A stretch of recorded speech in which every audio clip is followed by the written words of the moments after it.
Chegou a hora da gente começar a respirar a Eurocopa aqui no canal do Fala Gabica e vamos iniciar essa série de vídeos que vão estar aqui no canal, então se inscreve aí, fazendo o Power Ranking ou a Tier List da Eurocopa, seja você como você queira chamar. Ou onde a gente vai colocar as 24 seleções em seus devidos lugares, obviamente, diante do meu entendimento do que vai ser a competição. Beleza? Vamos começar então explicando quais são os 6 rankings que eu vou, as 6 categorias, né, na verdade, que eu vou colocar essas seleções. Primeiro aqui, a gente tem do favorito, e cara, aí é muito simples, não precisa muito explicar, a favorita vencer a competição, ou seja, aquelas seleções que eu cravo que vão brigar pela competição. Correm por fora, tá? Equipes que podem surpreender, né, e chegar a brigar pelo título, né, que naturalmente podem estar em semifinais, em finais e por aí vai. Surpresas positivas e surpresas negativas. Aqui eu vou explicando o porquê que eu considero que possa ser uma surpresa positiva, né, diante da qualidade técnica e por aí vai, e assim também como surpresa negativa. Só vai competir aquela equipe que vai estar ali, ela pode dar um certo trabalho em algum jogo e outro, só que não tem chance de título, não tem chance de surpreender, nem nada do tipo. E, por fim, o saco de pancadas, que como o nome já disse, é aquela equipe que vai apanhar bastante na competição. Vamos começar, então, o Power Ranking por aqui. Lembrando, tá, pessoal? Vídeo oferecimento da Betfair, ó. Link aí fixado, né, nos comentários do vídeo para você criar sua conta com bônus de R$ 200, tá? Então, cria sua conta, nosso patrocinador por aqui. Vamos lá, então, começando então com os sacos de pancadas. O primeiro time que eu coloco aqui, a primeira seleção, na verdade, que eu coloco com um saco de pancadas é a Eslovênia. E, cara, a explicação realmente é muito simples. Primeiro que não é um time top da Europa, vai estar lá no grupo C com Dinamarca, Inglaterra e Sérvia. Isso daqui já complica bastante, porque vai ter jogo difícil contra a Dinamarca superior, Inglaterra superior, e a Sérvia, obviamente, também é superior, tá? Quem a gente vai ver nessa Eslovênia? Você vê que, apesar de ser um time com não tanta qualidade assim, a gente vai ver, por exemplo, uns atacantes aí que possivelmente vão estar aí em um time maior, né, nos próximos anos, que é o Benjamin Sesko, que inclusive vem fazendo bastante gol pelo RB Leipzig, inclusive ganhou titularidade por lá. Um outro cara que a gente vai ver por lá é o Josip Ilicic, que foi convocado, né? Ele teve a sua convocação confirmada, ele que passou por um período de depressão, brilhou muito na Atalanta, jogou pela Fiorentina, entre os clubes também. Hoje ele tá lá no Maribor, né? Naquele fim de carreira e tal, mas acho que foi até uma certa forma uma homenagem, né? Afinal, ele é um dos principais nomes aqui da Eslovênia no futebol. E o Jan Oblak, né? Que a gente vai ver, goleiro do Atlético de Madrid, bom goleiro, ou seja, tem alguns bons jogadores, ondas explorar também, galera de Portugal que me acompanha por aqui conhece ele porque ele jogou no Sporting, né? Hoje joga lá no Panathinaikos da Grécia. Tem alguns bons nomes, vai ser muito difícil de não ser saco de pancada porque pegou, né? De fato, um grupo. Então essa aqui é a minha justificativa também, beleza? Seguindo, né? O segundo nome que eu trago por aqui é a Geórgia, tá? Cara, vocês vão ver que em alguns vídeos eu falo muito bem da Geórgia, tá? Mas aí também a fase de grupos da Geórgia realmente foi muito ingrata com ela, porque vai pegar a Turquia, a República Tcheca e Portugal. Ah, poderia colocar no Só Vai Competir? Afinal, a República Tcheca não é uma grande equipe aqui. Sim, mas eu acredito que nesse grupo aí, dificilmente a Geórgia vai fazer alguma coisa além de perder ali pelo menos 2 dessas 3 partidas. Lembrando que eles têm como treinador o Willy Sagnol. Para quem não sabe, o Willy Sagnol, aquele lateral francês do Bayern de Munique, seleção francesa também, tá?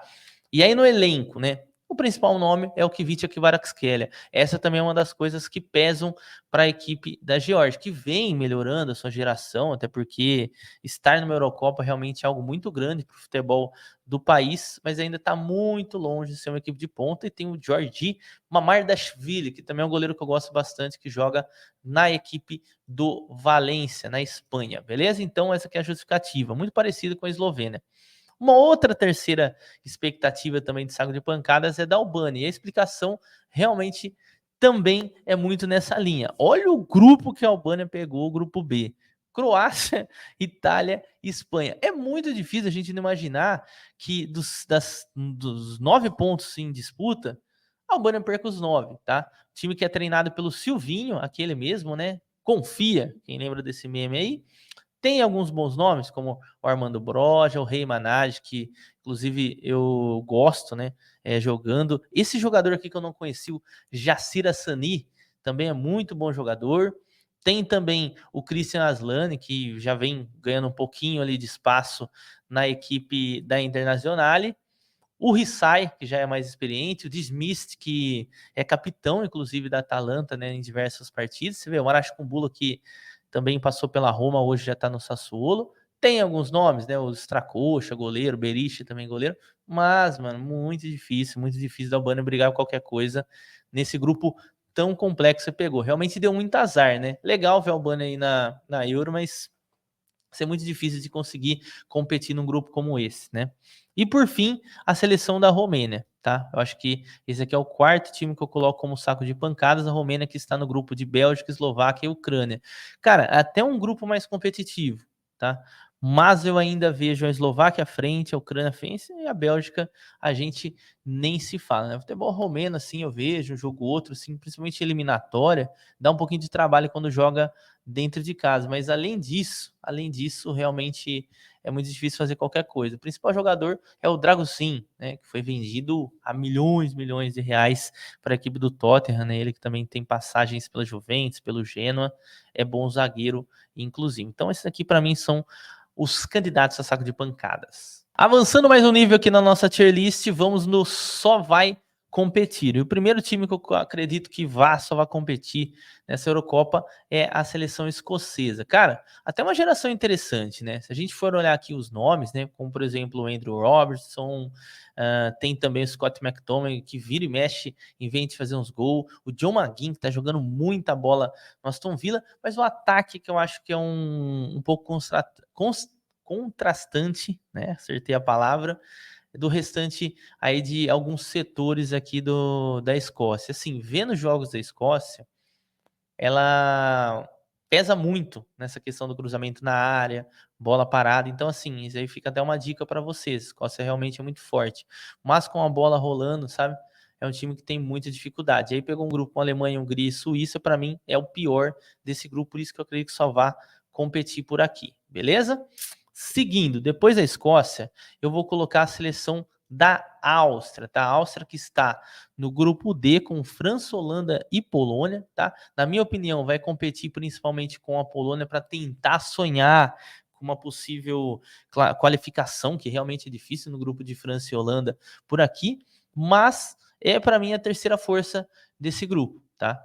Até porque, se a gente for olhar aqui o elenco, né, melhorou muito com o Ralf Rangnick, tem o Sabitzer, tem o Leimer, que tá jogando muito bem, né, no Bayern de Munique, ex-RB Leipzig, o Gregoritz, que é muito forte também na bola aérea, o Schaverschlager, Patrick Weimer também. Então, assim, tem um time competitivo, tem um time. Então, para mim, compete, sabe? Não acredito que vai ser saco de pancada por aqui, não. E aí, seguindo na mesma linha, né, nesse raciocínio, também vai a Polônia, tá? A Polônia que tá, obviamente, no mesmo grupo que eu acabei de citar, e assim, eu até pensei em colocar em surpresa negativa, porque muita gente, quando pensa em Polônia, remete só ao Lewandowski, que fala, putz, o time é bom, mas não é, galera, não é. Realmente a seleção polonesa é um pouco deficiente, né? E eu vi muitas partidas, né, da Polônia aqui, mesmo esses jogos, né, que conseguiu vencer, né, como vocês estão vendo, quando pega um adversário com uma dificuldade um pouco maior, que foi o caso da Albânia, por exemplo, fora de casa, né? Obviamente não vamos contar a Copa, mas ó, República Tcheca, até mesmo a Moldávia, acaba perdendo, né? Então, assim, para mim, cara, não passa disso, né? E o Lewandowski vai ter que tentar fazer muito gol, né, para tentar surpreender por aqui, coisa que, sinceramente, eu não acredito. Quarto clube, eu coloco a seleção da Ucrânia, que está lá no grupo E, com Bélgica, Romênia e Eslováquia. Aqui, literalmente, eu acho que vale a máxima, vai competir.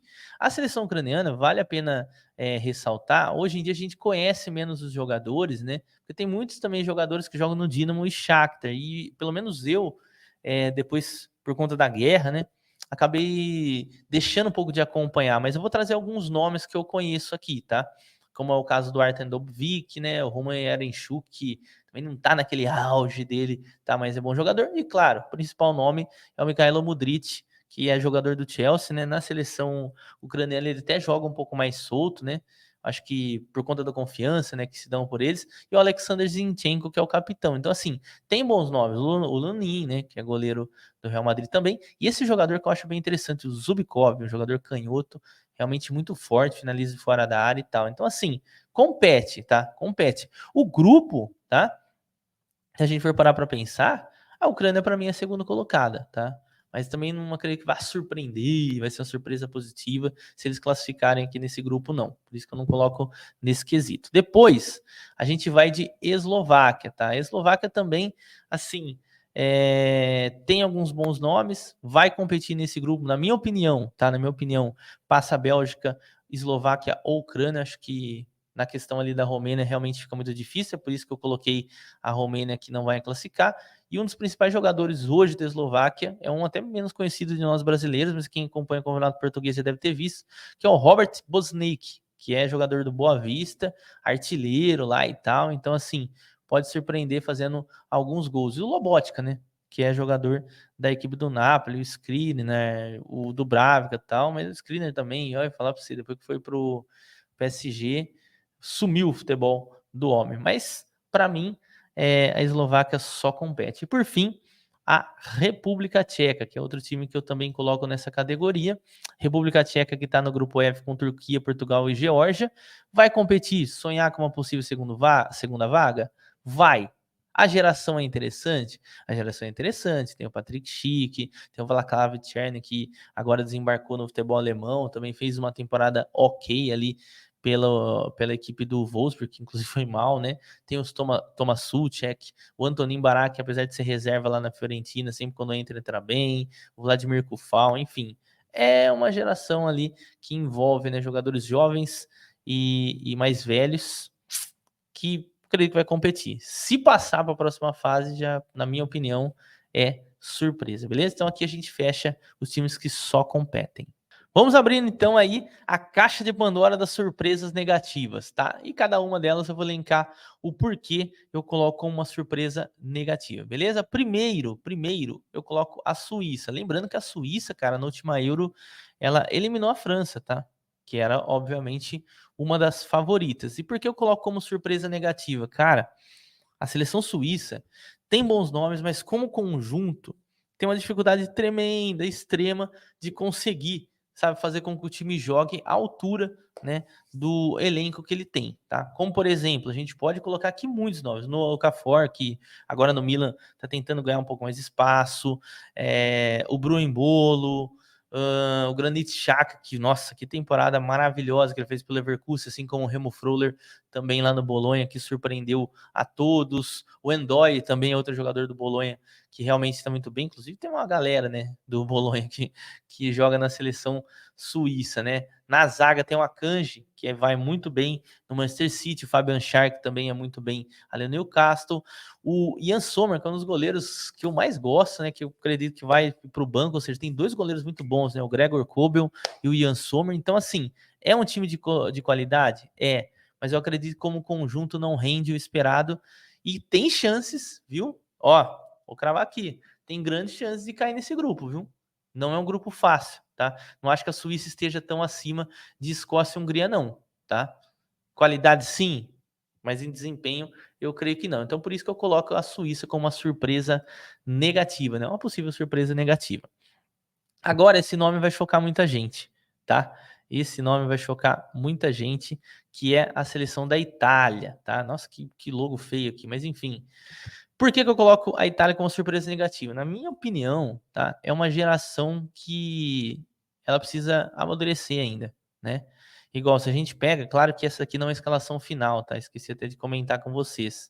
Mas tem muitos nomes aí que, obviamente, estão iniciando ainda sua passagem pela seleção italiana. E dito também, né, o desempenho da seleção italiana nos últimos anos, as últimas competições, né, as competições maiores, né, com exceção, obviamente, da própria vitória da Euro, depois daquilo ali sim foi um desastre, né? Chegou a ficar fora da Copa do Mundo e tal. Então, assim, é uma seleção que eu desconfio, né? Talvez esse daqui seja o principal motivo de eu ter colocado como uma surpresa negativa. Porque quando a gente vê Itália, a gente já remete, né? Por exemplo, uma chance de título, né? Uma chance de final.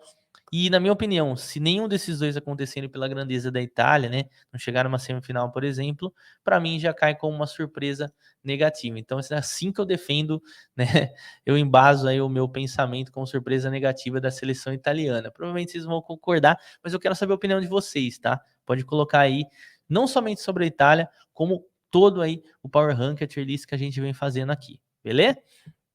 Vamos então mais uma super negativa. Agora eu vou de Dinamarca, tá? Dinamarca está no grupo C com Dinamarca, Inglaterra, Sérvia e Eslovênia. Minha opinião é que a última vez que eu confiei na Dinamarca, que foi lá na Copa do Mundo, que eu falei, cara, a Dinamarca vai ser uma surpresa positiva, ela foi desandou, né? Então agora eu vou fazer o contrário. Provavelmente ela vai chegar na final, né? Capaz dela chegar na final só para me contrariar. Mas, cara, o exemplo é muito do que eu falei da Suíça, né?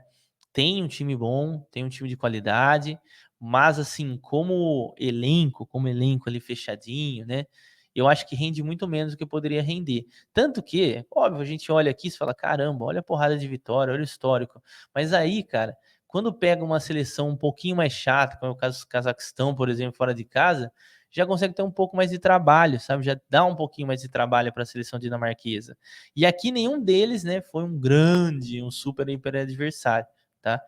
Então, eu acredito assim que quando a gente vê a Dinamarca, vê a geração aí do Eriksen, do Rasmus Højlund, o Jonas Wein, que fez uma excelente temporada ali pela equipe do Wolfsburg, a gente cria uma certa expectativa, né? Mas a minha expectativa, pelo menos essa temporada, por desempenho, é uma expectativa negativa. Não de que não vai passar no grupo, tá? Chance tem, tá? Chance tem, mas eu acredito que também não vai muito longe, muito além disso daí, não. Então, assim, eu fecho nos 3 times que eu coloco como surpresa negativa. Vamos às surpresas positivas a partir de agora. Vamos começar então com a primeira, que é a seleção da Turquia. Cara, aqui vai muito pela qualidade, tá? Qualidade, um grupo também que é acessível, claro que se não bobear ali, tem a República Tcheca na colinha, né? Óbvio, pegar o Portugal também não é uma parada muito interessante, mas tinha que pegar um grande, né? E aí acabou pegando a seleção portuguesa. Para mim, tem grande chance de classificar. E assim, a seleção turca melhorou muito, né, o seu elenco, né? Tem muitos bons jogadores, como outro caso o Kenan Yildiz, o Arda Güler, o Çalhanoğlu, que fez 15 gols nessa temporada, foi uma temporada artilheira dele, né? Tem o Cengiz Ünder, o Aktoglu, né? Os jogadores que jogam realmente na Turquia que eu gosto, que é o Aktürkoğlu, o Irfan Cavetti também, que inclusive bate muito bem falta, né? Claro que o Çalhanoğlu vai ser muito difícil de ele mandar bala. E talvez, assim, o setor que tá mais deficiente seja ali na defesa, né? Com exceção do Kadioglu, a zagueirada ali, né? O Kabak, de vez em quando costuma dar uma entregada e tal. Mas, assim, para mim pode ser uma possível surpresa, né? Classificando aqui e dando trabalho, né? O adversário talvez uma quartas de final, assim, para a Turquia. Seria um patamar ali bem interessante para a gente já colocar como uma surpresa positiva da Euro. Óbvio, não é favorito, né? Se não colocava ali correndo por fora o favorito, mas pode surpreender aí a Turquia de forma positiva, beleza? Seguindo, eu vou de Bélgica. Também é um time que tem uma geração muito boa e vai ter, na minha opinião, tá? Na minha visão, óbvio que não vai ter jogo fácil na Euro, mas eu acredito que a Bélgica tem tudo para encaminhar uma classificação tranquila em primeiro colocado nesse grupo. Para mim, é um dos grupos aqui onde o favorito, sabe, destoa demais ali do restante ali das equipes. É o grupo E com a equipe da Bélgica e tem uma geração muito boa, né, que mescla jogadores experientes que ainda rendem muito, que é o caso do Romelu Lukaku, com jogadores jovens que já estão chegando e pedindo espaço, que é o caso do Johan Bakayoko, que inclusive, pô, eu falo muito desse jogador aí do PSV, o Jeremy Doku, que hoje é muito mais conhecido, mas desde lá de trás a equipe do Rennes já dava bastante trabalho, o Loïs Openda, que rachou de fazer gol, o De Ketelaere, que acabou se encontrando na equipe da Atalanta, né, o Tielemans, que voltou a jogar com mais frequência, e aí me preocupa um pouquinho a questão da zaga, né, eu não vou mentir não, não confio no Vertonghen, já está um pouco mais envelhecido, o Faes ali também não é um cara muito confiável do Leicester, o Munier ali no Trabzonspor, e aí não vai ter o Courtois no gol, né? Talvez seja o grande desfalque da seleção belga, que já saiu a escalação, mas pode surpreender, puxar uma semifinal e buscar alguma coisa aí na competição. Seguindo, aí a gente vai colocar um nome aqui que muita gente não esperava, que é o caso da Hungria. E por que a Hungria, Gabica, você acredita que pode surpreender de forma positiva? Primeiro, classificando nesse grupo, a Hungria, né, que obviamente nos dias atuais, né, lá nas antigas, né, lá nos primórdios do futebol, tinha uma certa tradição, hoje já nem tanto assim, né? Se classificar nesse grupo aqui, eu acredito que já é uma surpresa positiva, né? Claro, compete, né? É um pouco atrás ali da Suíça, mas em igualdade com a Escócia, compete, né? Para mim, até acima da Escócia. E a geração também é muito boa e o desempenho, tá? Isso é interessante falar. É muito bom contra até mesmo equipes maiores, tá? A Hungria aí, por exemplo, ó, venceu uma Sérvia da vida, venceu a própria Turquia. Esse jogo, inclusive, eu vi. É amistoso, Gabi. Pô, show de bola, amistoso, mas venceu lá atrás, né, na Nations, com a Inglaterra um pouco mais defasada. Venceu a Inglaterra, venceu a Alemanha. E tem um dos jogadores aí que eu mais gosto também, que é o Dominik Szoboszlai. O Roland Salai, que eu acompanho bastante, o Freiburg também é bom jogador, né? Talvez ali no ataque, ali não tem um grande nome, mas assim, é aquele timezinho chato, sabe? Que vai se fechar, vai dar trabalho, vai aproveitar de bola parada para querer aprontar, tá? E eu acredito que possa aprontar aqui de forma positiva. Não ser campeão, mas pelo menos chegar numas oitavas e tentar dar trabalho para os grandes por aqui. Seguindo, a gente vai de Croácia, tá? Essa é a quarta. Aí você pensa assim, pô, Croácia, mas tá envelhecida, legal. Mas aqui, para mim, eu já coloco uma surpresa positiva se a Croácia ganhar uma vaga no lugar de Itália e Espanha. É fato. Porque, assim, esse é o grupo da morte, né? Esse grupo B. Porque tem três grandes, né? A Croácia, apesar de não ser campeã do mundo, é muito grande. Itália e Espanha, né? Que já foram campeãs do mundo e obviamente também campeões da Euro, e aí depois a Albânia, cara, fica vendo navio. Eu acho que o que vai definir, né, esse grupo vai ser esse jogo aqui contra a Albânia, tá? Ninguém. Quem perder ponto para a Albânia vai acabar se complicando. E aí depois a Croácia, né, segue com praticamente os mesmos jogadores, até uma geração um pouco envelhecida, né, que não teve renovação, vai sofrer muito, né, quando o Modric se aposentar, quando o Perisic aposentar. O Kramaric ainda tem a nossa idade, mas o Brozovic também aposentar, e tem bons jogadores, né? Tem bons jogadores. Talvez aí da nova geração seja o Josko Guardiol, né? Mas assim, se classificar nesse grupo, putz, já é uma surpresa bem legal, deixando Itália ou Espanha de fora, né? E se passar numas oitavas de final, aí eu acredito que a equipe possa crescer um pouco mais. Vide Copa do Mundo, né? Aliás, que tristeza, né? Toda vez que eu lembro disso, eu fico chateadíssimo. Seguindo, tá? Como surpresas positivas, eu vou colocar a Holanda. Cara, que geração legal que a seleção holandesa tem. Caiu aqui no grupo D, que na minha opinião tem que classificar, tá? Se não classificar nesse grupo, para mim já coloco como surpresa negativa e realmente eu já errei. E, cara, das oitavas, quartas, semi, aí depois vai que vai, né? E aí mescla, né? Jovens com novos jogadores. O caso do Gakpo, que cresceu muito e joga muito bem pela seleção holandesa. Memphis Depay. E aí esse jogador aqui que eu gosto demais, que é o Xavi Simons, que cresceu bastante depois que saiu do PSG. Cara, sai do PSG, vai jogar bola. Foi exatamente o que o Xavi Simons fez.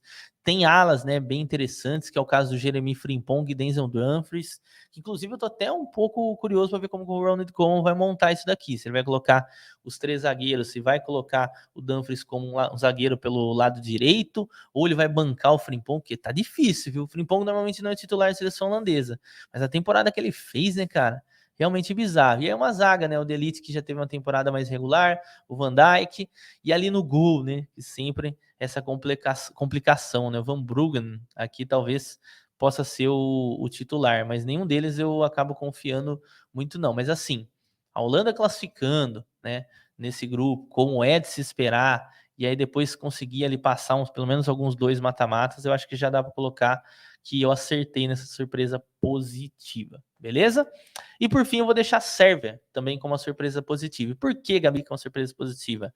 Aí é uma aposta, tá? É uma aposta. Como eu disse da Dinamarca, né, que em rendimento a Dinamarca tem um pouco mais de dificuldade, se a Sérvia ganhar essa vaga da Dinamarca, né, imaginando-se, né, o óbvio que a Inglaterra seja primeiro colocado aqui desse grupo, Aí, para mim, eu acertei como surpresa positiva, porque todo mundo aguarda, espera que a Sérvia vá somente competir. Então, para mim, uma surpresa positiva se a Sérvia passar. Lembrando que tem o homem, Aleksandar Mitrovic, fazendo gol a rodo lá no Al Hilal. Inclusive, ó, para quem for fazer trading, bola parada da Sérvia é muito forte, tá? Não somente com o Mitrovic, mas tem o Vlahovic também. O Milinkovic-Savic, quando ele não bate escanteio, ele tá dentro da área, ele é muito perigoso. O Pavelovic também tem essa característica. O Gudeli, o Milinkovic, enfim. É um time muito alto, tá? E é um time muito forte na bola parada, resolve muito jogo desta forma. Beleza? Então, dessa forma, fechamos as surpresas positivas. Chegou a hora daquela famosa sabonetada por aqui, falar das equipes que correm por fora, né? Seleções que correm por fora para vencer o título da Euro. Cara, coisa mais difícil é falar de favorito da Euro, né? Porque chega um time e surpreende e assim, o nível realmente é muito alto. Mas, colocando aqui, né? O meu primeiro palpite, quem corre por fora, é a Espanha. Pô, eu sei, muitos momentos a Espanha é duvidosa, né? É complicado confiar na seleção espanhola. Caiu no grupo bem complicado. Então, essa é uma parte boa, né? Que eu acho que é um time que ele demora um pouquinho mais para engrenar, né? Até com aquele joguinho mais morno, toque de bola, tudo mais. Aqui não, aqui vai ter que ser loucura desde o começo e a gente já vai ver realmente qual que vai ser o nível de participação da seleção espanhola desde o início da fase de grupos, né? E aí tem jogadores bem interessantes, sempre naquela essência, né, do futebol espanhol que a gente já está habituado. O principal deles hoje é o Rodri, né? Não tem como falar de seleção espanhola como o Rodri. Para mim, é um jogador que qualquer equipe que você colocar ele, qualquer equipe que tiver um Rodri, ela vai ter um equilíbrio muito forte se tratando de defesa e ataque, né? Ele consegue dar o ritmo de jogo e é o principal nome. Depois a gente pode falar do Dani Olmo e o Lamine Yamal, né? Que nos jogos que eu vi, né? Inclusive o jogo contra a seleção brasileira deu bastante trabalho. E também é interessante a gente ver o Grimaldo participando um pouco mais pela seleção espanhola, que demorou, hein? Demorou para convocar o Grimaldo e agora ele vai jogar uma competição. Também tem o Fabian Ruiz que tá numa boa fase, né? Tem bons goleiros, né? O Raya, o Nai Simon ali são bons goleiros, o Remiro também no Real Sociedad. E assim, não tem como não colocar como um dos principais não, mas os times secundários que correm por fora em busca desse título, tá? Triste vai ser eu dar esse palpite e eles caindo na primeira fase, né? Que é uma coisa que também pode acontecer pelo grupo que está, mas se passar, vai passar fortalecido. Depois, correndo por fora, eu vou colocar Portugal, seleção portuguesa, com certeza. Abraço para meus amigos portugueses, quem quiser comentar aí. Eu fechei a janela de Portugal aqui, mas vamos lá. A gente vai pegar por aqui Portugal então. Bom, Portugal, cara, por mais que tenha já vencido a Eurocopa, não é uma equipe que normalmente briga pelo título. Então eu coloco correndo por fora exatamente por isso. Só que aqui a gente tem que citar alguns pontos bem positivos dessa seleção portuguesa para outras edições de Eurocopa. Já vem, né, tendo um nível altíssimo, mas eu acho que essa geração melhor da seleção portuguesa. Primeiro porque tem o Roberto Martínez no banco, que é um treinador que sabe extrair o melhor dessa equipe, fez um ótimo trabalho com a seleção da Bélgica, né? E hoje está fazendo isso pela seleção portuguesa, que obviamente quando vai perder, vai ser questionado. Cara, é uma pressão realmente muito grande, né, de Portugal. Eu não imaginava, depois comecei a acompanhar de perto, vi isso. E um outro, né, um terceiro ponto que eu posso mencionar aqui como positivo é a, vamos dizer assim, uma codependência que tem do Cristiano Ronaldo, não é a dependência total hoje. Cristiano Ronaldo hoje ainda é um cara muito importante na seleção portuguesa, mas hoje tem vários outros jogadores que dividem muito bem esse piano, né? Que é o caso do Bernardo Silva e o caso do Bruno Fernandes, tá? E assim, é um time completo em todos os setores do campo, tá? Em todos os setores mesmo no campo a gente tem bons jogadores. O Diogo Costa virando titular no lugar do Rui Patrício foi também um acerto, era uma coisa que deveria ter acontecido já há algum tempo. Na defesa ainda tem o Rubem Dias, tem o João Cancelo, né? Tem o Nuno Mendes na lateral esquerda. Então, assim, o Rubem Neves também, que apesar de estar jogando lá na Arábia Saudita, tá muito bem. O Vitinha, que também fez uma boa temporada. É um time muito bem equilibrado entre defesa e ataque. Aí vai depender muito dessa questão aí de realmente crescer no momento certo para conseguir surpreender por aqui. Como nesses momentos só sobraram estas equipes, vocês já sabem quem vão ser os favoritos, na minha opinião. Vou começar aqui com a França, né? Que, pô, chovendo molhado, né? A França poderia montar pelo menos 3 seleções que não perderia, assim, obviamente perderia a qualidade, mas não tanto, né? E seriam com seleções secundárias extremamente competitivas, e nem se fala, então, dos convocados aí do Didier Deschamps. Fatores que podem pesar aqui para a França. A última competição do Giroud, então com certeza ele vai querer vencer uma Eurocopa, né? Ele que já venceu a Copa do Mundo, né? 37 anos. Na seleção, ele sempre foi, pelo menos em competições, ele foi muito mais participativo do que propriamente um goleador, e isso daí cabe ao Kylian Mbappé, né? Que a gente pode falar, pode não gostar, não gosto disso, porque ele falou isso, falou aquilo, ele é marrento, cara, não importa. O Mbappé é um cracaço de bola e vai ajudar muito a França, assim como também um outro cracaço, que é o caso do Antoine Griezmann, né? Que também foi muito bem. E aí depois a gente pega o meio-campo, né? Um retorno do N'Golo Kanté, mas tem ali um Camavinga bem, o Zaire Emery também muito bem. E jogadores a dar com pau aqui também na defesa para poderem fazer esse papel aqui na seleção francesa. Então, assim, por si só, cara, hoje é muito difícil de não colocar a França como favorita de qualquer coisa, porque o time realmente é muito bom, né? Acho que o maior problema deles é a questão ali do ego interno, mas é uma coisa que na hora ali no momento da competição acaba se relevando, tá?